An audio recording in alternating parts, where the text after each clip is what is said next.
नाबालिग लड़की के स्तनों को पकड़ना, उसके पायजामे का नाड़ा तोड़ना, उसके कपड़े उतारने का प्रयास और उसे पुलिया के नीचे खींचने की कोशिश करना दुष्कर्म या दुष्कर्म के प्रयास नहीं है। उसने खुद ही मुसीबत को बुलाया था, वो स्वयं ही इसके लिए जिम्मेदार थी।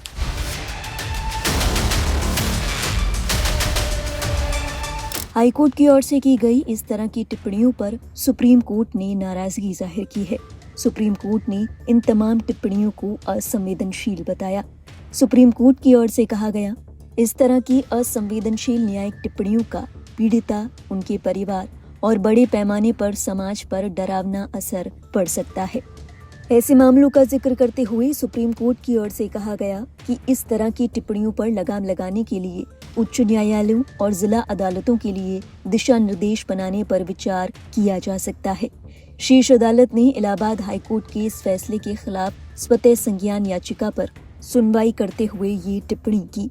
बता दें, ये टिप्पणी उस मामले से जुड़ी है जिसमें इलाहाबाद हाईकोर्ट के जस्टिस राम मनोहर नारायण मिश्र की सिंगल बेंच ने एक नाबालिग लड़की से छेड़छाड़ के मामले में कहा था कि उसके स्तनों को पकड़ना, उसके पायजामे का नाड़ा तोड़ना और खींचना उसके साथ रेप की कोशिश नहीं माना जा सकता।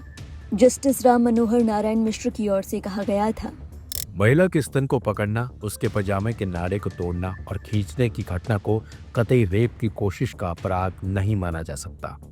इन हरकतों से यह नहीं माना जा सकता है कि इन्हें रेप की घटना को अंजाम देने के लिए ही किया गया है।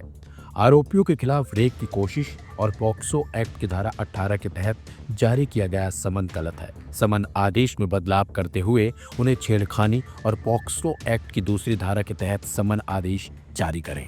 बता दें, मामले की सुनवाई के दौरान सीजेआई सूर्यकांत और जस्टिस जयमाल्या बागची की पीठ के सामने वकीलों ने कहा कि इस मामले के अलावा हाल ही के दिनों में हाईकोर्ट की ओर से यौन हमले के मामलों में इस तरह की मौखिक और लिखित टिप्पणियां की गई हैं। वरिष्ठ अधिवक्ता शोभा गुप्ता ने कहा कि हाल ही में एक अन्य मामले में इलाहाबाद हाईकोर्ट ने ये टिप्पणी की कि चूंकि रात थी इसलिए आरोपी के लिए ये एक आमंत्रण था। उन्होंने कई मामलों में कलकत्ता और राजस्थान हाईकोर्ट की ओर से की गई टिप्पणियों का भी जिक्र किया। एक अन्य अधिवक्ता ने पीठ से जिला अदालत के एक मामले का जिक्र किया जहां बंद कमरे में अदालती कार्रवाई के बावजूद कई ऐसे लोग मौजूद थे जिससे पीड़िता असहज महसूस कर रही थी। यही नहीं, सुनवाई के दौरान पीड़िता को कथित तौर पर परेशान भी किया गया। इस सुनवाई के दौरान सुप्रीम कोर्ट की ओर से उस मामले का जिक्र भी किया गया जिसमें इलाहाबाद हाईकोर्ट के जस्टिस संजय कुमार सिंह ने महिला पर यौन हमला करने के आरोपी को न केवल जमानत दी बल्कि इस घटना के लिए खुद पीड़िता को ही जिम्मेदार बताया था। इस मामले में टिप्पणी करते हुए जस्टिस संजय कुमार सिंह की ओर से कहा गया था, पीड़िता इतनी समझदार थी कि वह अपने कृत्य के नैतिक पक्ष और उसके महत्व को समझ सकती थी। पीड़िता एमए की छात्रा है। वह शराब के नशे में आरोपी के घर गई और खुद ही मुसीबत मोड़ ली। अगर पीड़िता की एफआईआर में कही गई बातों को सच मान भी लिया जाए तब भी यह निष्कर्ष निकाला जा सकता है कि उसने खुद ही मुसीबत को बुलाया और वह स्वयं भी इसके लिए जिम्मेदार थी। हाईकोर्ट की ओर से की गई इन तमाम टिप्पणियों पर सुप्रीम कोर्ट ने अपना गुस्सा जाहिर किया। सुप्रीम कोर्ट ने कहा कि ऐसी तमाम टिप्पणियां पीड़िता के साथ समाज पर भी बुरा असर डाल सकती हैं। इन तमाम मामलों का जिक्र करते हुए सीजेआई सूर्यकांत ने कहा, यदि आप इन सभी मामलों का जिक्र कर सकते हैं तो हम पूरा दिशा निर्देश जारी करने पर विचार कर सकते हैं। इस तरह की कोई भी असंवेदनशील बातें और न्यायिक टिप्पणियां पीड़ितों और उनके परिवारों के साथ पूरे समाज पर बुरा असर डाल सकती हैं। सीजेआई की ओर से आगे कहा गया, इसके साथ ही कभी कभी उन्हें शिकायतें वापस लेने के लिए मजबूर करने के लिए भी ऐसे तरीके अपनाए जाते हैं।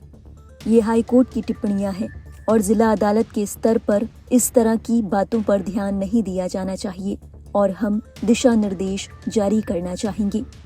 इस टिप्पणी के साथ सुप्रीम कोर्ट ने वकीलों से अगली सुनवाई की तारीख से पहले कुछ सुझाव मांगे हैं ताकि इस तरह की टिप्पणियों पर लगाम लगाई जा सके। बता दें, इलाहाबाद हाईकोर्ट की ओर से दिए गए दोनों फैसलों पर सुप्रीम कोर्ट पहले भी जमकर फटकार लगा चुका है। सुप्रीम कोर्ट ने कहा था कि हमें ये देखकर दुख हो रहा है कि फैसला लिखने वालों ने संवेदनशीलता की कमी दिखाई है। नाबालिग पीड़िता के केस में तो सुप्रीम कोर्ट ने स्वतः संज्ञान लेते हुए इलाहाबाद हाईकोर्ट के फैसले पर रोक लगा दी थी। इसी के साथ राज्य को भी नोटिस जारी किया गया था। इलाहाबाद हाईकोर्ट के इस फैसले के सामने आने के बाद विपक्ष की ओर से भी सवाल उठाए गए थे। इस मामले में कांग्रेस प्रवक्ता सुप्रिया श्रीनेत ने अपनी नाराजगी जाहिर की थी। इसी के साथ we the women of India नाम के एक संगठन की ओर से भी इस फैसले पर आपत्ति जाहिर की गई थी। इसके बाद पूर्व सीजीआई BR गवाई और जस्टिस ऑगस्टीन जॉर्ज मसीह की बेंच ने इलाहाबाद हाईकोर्ट के इस फैसले पर रोक लगाई थी।